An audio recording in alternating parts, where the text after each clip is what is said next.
안녕하세요. 날마다 기막힌 종의 박정호 목사입니다. 오늘도 새로운 하루 주님의 은혜와 평강이 여러분들과 함께 하시기를 주님의 이름으로 기도하겠습니다.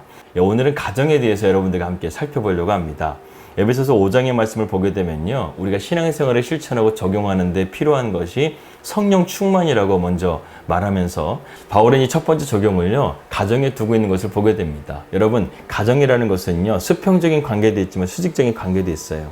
부부의 관계는 수평적인 관계예요. 그리고 부모와 자녀와의 관계는 수직적인 관계입니다.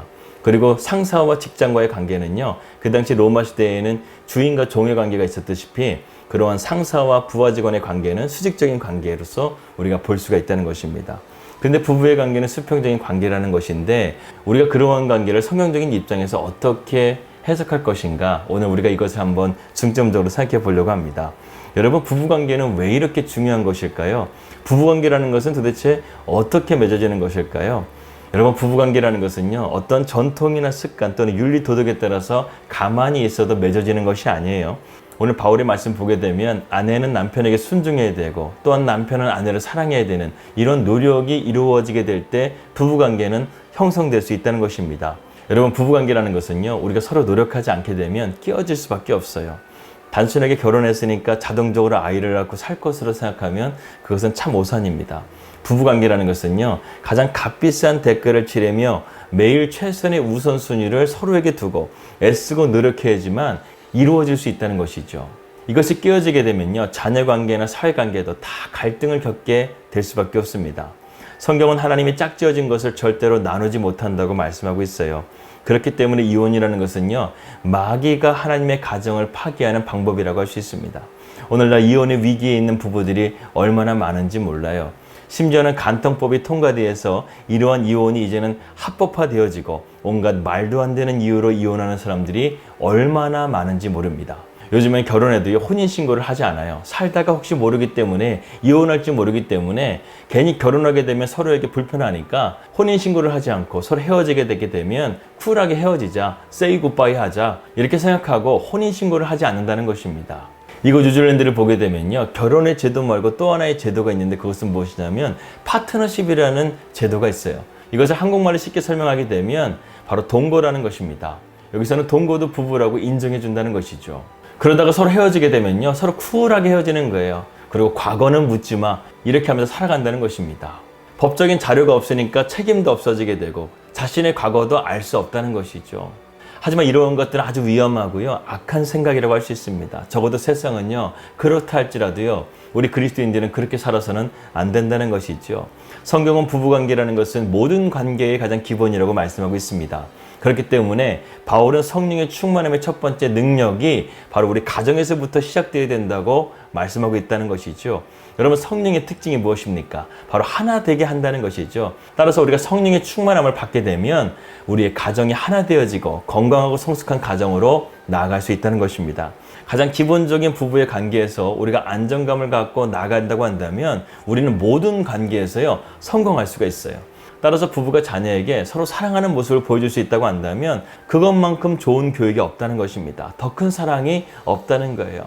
그런데 오늘 바울은요, 우리에게 아내와 남편이 행복한 관계로 만들어갈 수 있는 아주 중요한 성경적인 원리를 우리에게 말씀해주고 있는데요, 그것이 바로 무엇이냐면 바로 순종과 사랑의 관계입니다. 이것이 허물어지게 되게 되면요, 모든 것이 허물어지기 때문에 바울은 이것이 무엇보다 중요하다고 우리에게 말씀하고 있습니다. 여러분, 관계라는 것은 질서에서 나오고 질서는 권위에서 나오는 거예요. 그러므로 권위가 허물어지게 되면요, 모든 것이 허물어질 수밖에 없습니다. 또한 성경적인 권위는요, 한쪽이 지배하라고 우리에게 주신 것이 아니라 서로에게 책임을 지라고 주신 것이 바로 가정의 권위라는 것입니다.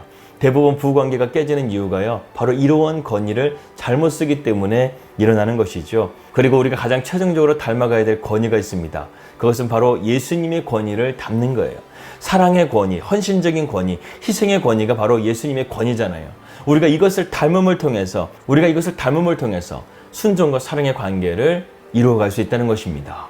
그런데 오늘날 우리 사회를 보게 되면요, 남편들이 이러한 권위가 잘못된 것을 우리가 보게 됩니다. 폭력으로서 권위를 나타내려고 하고 돈을 많이 벌어주는 것이 자신의 권위라고 생각하고 가족들을 막대하는 것을 보게 되죠. 이러한 권위로는요, 순종과 사랑의 관계를 세워갈 수가 없습니다. 여러분, 우리가 예수님의 권위로 대하게 될 때 진정한 권위가 세워질 수 있다는 사실을 기억하십시오. 바울이 말하는 요점은 간단합니다. 너희의 가정을 살릴 수 있는 방법, 순종과 사랑의 관계를 맺으라는 것이죠. 그래야지만 너희의 가정에 살고 교회가 살고 국가가 살 수 있다는 것입니다. 그런데 이러한 경우가 있어요. 서로의 믿음이 다 같지가 않은 경우가 있습니다. 아내의 믿음은 뜨거운데 남편의 믿음은 미지근한 이러한 경우가 있을 수 있다는 것입니다. 그럴 때 아내는 남편이 예수님의 권위를 닮아갈 수 있도록 기다려주고 희생하고 기도해야 됩니다. 어떻게든 남편의 권위를 세워야 한다는 것이죠. 반드시 세워줘야 됩니다. 부부의 관계가요, 이러한 것들 가운데 권위가 수평적이지 못하고 한다면 그것은 계속해서 갈등을 초래하게 되고 결국에는 가정이 파괴되게 되는 그런 결과를 가져올 수밖에 없다는 것이죠. 이것이 바로 하나님의 원칙입니다. 집안의 가정인 남편의 권위를 세워줄 수 있도록 노력하고 집안의 가정인 남편의 권위가 세워질 수 있도록 아내는 노력하고 희생하고 눈물을 흘림을 통해서라도 남편의 권위를 잘 세워주게 되면 가족이 살고 가정이 살 수 있다는 것입니다. 여러분, 순종과 사랑, 이것이 바로 성경적인 가정의 원리입니다. 여러분, 예수님께서는 죽기까지 하나님께 순종하셨음을 기억하십시오. 그렇기 때문에 우리가 십자가만 질 각오가 되어져 있다고 한다면 순종하지 못할 이유가 전혀 없다는 것입니다. 여러분, 순종할 때 가장 걸림돌이 되는 것이 무엇인지 아십니까? 그것은 바로 자존심이에요. 하지만 나는 죽고 내 안에 예수로 살아가는 삶에는요, 이러한 자존심이 문제가 되지 않습니다. 5장 24절 말씀입니다. 그러므로 교회가 그리스도께 하듯 아내들도 범사에 자기 남편에게 복종할지니라. 여기서 범사에라는 말을 한번 주목해 보십시오. 범사에 복종할 수 있는 거, 순종할 수 있는 거 내 힘으로 될까요? 안 돼요. 우리가 성령 충만할 때 이런 사랑과 순종의 관계가 되어질 수 있다는 것입니다. 우리의 자존심을 내려놓을 수 있는 거 내 힘으로 안 돼요. 하지만 성령이 충만하게 되게 되면 나는 죽고 내 안에 예수로 살아가는 삶이 되어지기 때문에 우리는 이러한 자존심도 희생할 만큼 예수님을 닮아가는 모습으로 나아갈 수 있다는 것입니다. 5장 25절 말씀입니다. 남편들아, 아내 사랑하기를 그리스도께서 교회를 사랑하시고 그 교회를 위하여 자신을 주신 같이 하라. 여기서 남편들아, 아내 사랑하기를 하는 말을 보게 되면요, 이 사랑하다라는 단어를 한번 주목해 볼 필요가 있습니다. 헬레어 성경에 보게 되면요, 여기에 쓰인 사랑이요, 인간적인 최고의 사랑인 필레오라는 단어를 쓴 것이 아니라 신적인 사랑인 아가페의 사랑을 쓰고 있습니다. 여러분, 아가페라는 사랑은요, 한마디로 말해서 그럼에도 불구하고의 사랑인 거예요. 그 사람이 사랑할 만하지 않다 하더라도, 사랑할 조건이 없다 할지라도 그 사람을 사랑하고 이유를 막론하고 그 사람을 무조건 사랑하는 것, 이것이 바로 아가페의 사랑이라는 것이죠. 우리 예수 그리스도께서 교회를 이렇게 사랑하신다는 거예요. 우리 주님께서 우리 성도들을 이렇게 사랑하신다는 거예요. 그러니까 주님의 사랑, 즉 아가페의 사랑처럼 아내를 무조건 사랑해라, 끝까지 사랑해라, 이렇게 말씀하고 있다는 것입니다. 마지막으로 바울은 에베소서 5장의 말씀을 결론 지으면서 성령 충만한 가운데서 너희가 한 몸이 되라고 말씀하고 있습니다. 여러분, 부부가 싸우는 이유는 간단하더라고요. 서로가 한 몸이 못 될 때 싸우게 되더라는 것입니다. 우리가 정말 한 몸이라고 생각한다고 한다면 절대로 싸우지가 않죠. 남편을 자신처럼, 아내를 자신처럼 생각한다고 한다면 주님이 보여주신 순종과 사랑으로 대할 때 부부관계는 주님이 기뻐하시는 그런 아름답고 성숙한 관계가 될 줄을 믿습니다. 여러분, 오늘 말씀의 결론은 이것입니다.